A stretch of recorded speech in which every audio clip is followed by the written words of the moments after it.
विशेष मेरी तरफ से आप लोगों का मैं धन्यवाद, क्योंकि आप लोग हैं तो स्थानीय, इसलिए मैं धन्यवाद नहीं करना चाहूंगी, लेकिन ये मैं जरूर मानती हूँ कि सबसे बड़ा योगदान अगर आज उस आरोपी की गिरफ्तारी हुई है तो आप लोगों का है सबसे बड़ा योगदान। और ये आप लोगों को मैं ये भी कहना चाहूंगी कि ये सिर्फ आज की बात नहीं है कि हम लोगों ने धरना दिया और ये एक ही बात नहीं है। हम लोगों को अगर इकट्ठा होना है, इससे हमें एक सबक जरूर मिला है कि अगर हम लोग इकट्ठे रहेंगे, हम लोग जाति के उसमें नहीं पड़ेंगे, हम लोग सत्ता के उसमें नहीं पड़ेंगे। कभी कभी क्या होता है कि हम लोग ये सोचते हैं कि आज पार्टी पॉलिटिक्स में आ जाते हैं, दलगत राजनीति में आ जाते हैं कि हाँ हमारी सरकार है, हम कैसे बोलेंगे, हम सरकार के खिलाफ नारे कैसे लगाएंगे। लेकिन अगर हमें कुछ पाना है कि सरकारें कुछ नहीं करती, मैंने 5 साल अपना कार्यकाल देखा है मैंने, इसलिए मैं कह सकती हूँ ये बात कि सरकारें चाहे वो मेरी पार्टी की है, चाहे वो दूसरी पार्टी की है, चाहे वो किसी भी पार्टी की है, लेकिन उनको वो सिर्फ आश्वासन ही देंगे, लेकिन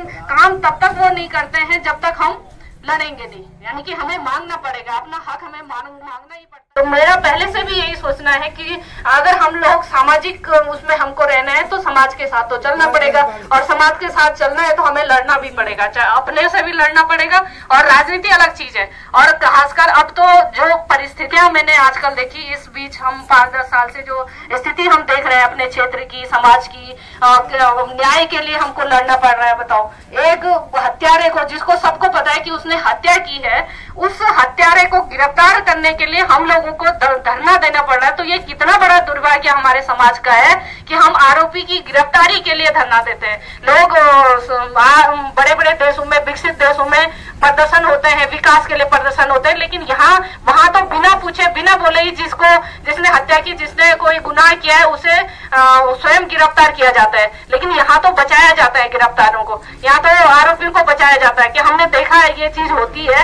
आप तो कानून के जो लोग यहाँ पे जानकार हैं, आप लोग तो अच्छी तरह से जानते होंगे कि अंत में होता वही है कि साक्ष्य नहीं मिले, और हम लोगों के जानने समझने के बावजूद भी अगर साक्ष्य के अभाव में, अभी भी हमें डर है कि साक्ष्य के अभाव में खो न हो, कहीं उसको बरी न कर दिया जाए ऐसा।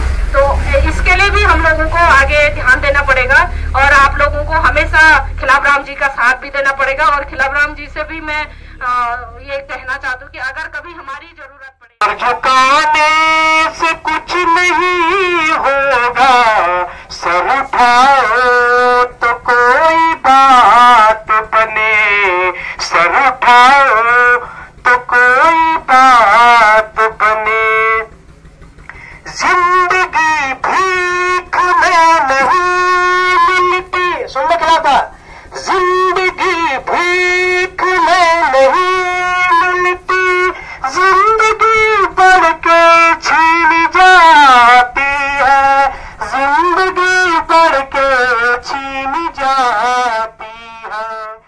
और रहना कोई कमाल नहीं, पास आओ तो कोई बात बने, पास आओ तो कोई बात बने।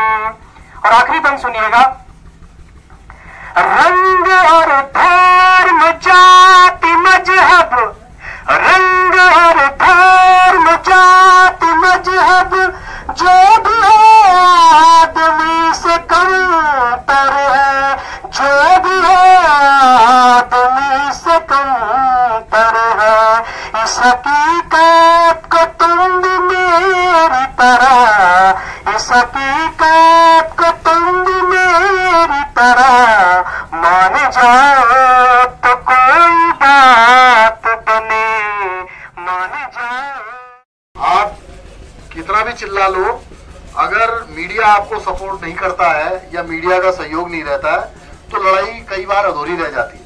इसमें मैं निर्विवाद रूप से, जैसे गजी ने कहा, जगदीश पोखरियाल जो दबी जवान है, और दूसरा यहाँ पर यशवंत सिंह बडियारी जी का बहुत बड़ा योगदान रहा इस आंदोलन में, और इन्होंने इसी आंदोलन के दौरान अधिक लोगों तक ये बात पहुंचे। अपना YouTube चैनल भी आपने इस बीच बनाया।